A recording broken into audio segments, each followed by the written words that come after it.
The number of confirmed coronavirus cases has skyrocketed by 12,872, which is nearly double the previous 24-hour record. The cases include infections previously missed going back to September 24. The previous record was 7,143, also recorded during the second wave of the deadly bug. Deaths in all settings have gone up by 49 to a total of 42,317. The figures are usually released daily by the Department of Health on its website at 4 p.m, but today they were not made public until 8:45 p.m. The official website tracking the cases and deaths said there had been a technical issue which was resolved and added. This means the total reported over the coming days will include some additional cases from the period between 24 September and 1 October, increasing the number of cases reported. The numbers will worry those who thought the government's rule of 6 was slowing the spread of coronavirus.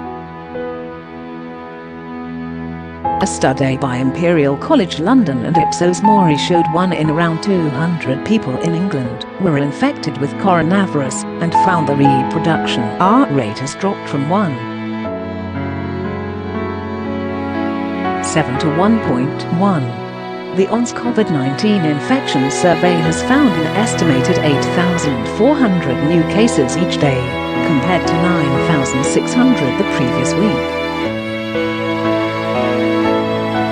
For 6 weeks, the ONS COVID-19 infection survey has studied almost 300,000 test swabs from randomly selected members of the public, whether they have symptoms or not.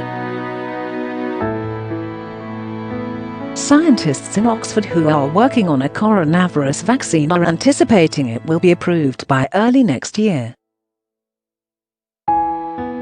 It is believed that once the process is underway, it could take 6 months to distribute the vaccine, but that the timeline could be even quicker than that, according to government sources.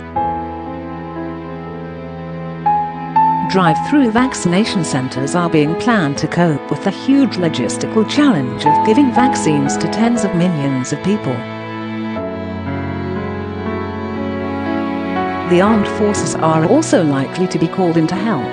A government source told The Times, "We are looking at closer to 6 months, and it is likely to be far shorter than that." But other officials are more cautious.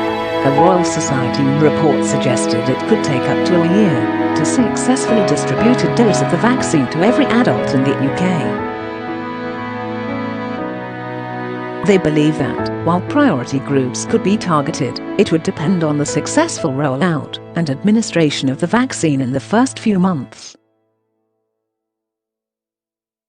It's likely that the elderly and vulnerable will be eligible for the jab first, which will be crucial in allowing the lifting of restrictions. Young, healthy adults would be lower down the list. The drug, currently being developed at Oxford University with the pharmaceutical giant AstraZeneca, is the most advanced of the vaccines that have been backed by Britain. The news comes as US President Donald Trump received oxygen while at the White House as he battles coronavirus, and the next 48 hours are critical, an anonymous official has told US media. Yesterday, the 74-year-old was hospitalized while suffering from mild symptoms. He walked to Marine One and was flown to Walter Reed Medical Center in Bethesda, where he is now being treated. A person familiar with the president's health told the New York Times, "The president's vitals over the last 24 hours were very concerning, and the next 48 hours will be critical in terms of his care. We're still not on a clear path to a full recovery." This evening Trump tweeted from hospital saying that he is feeling well.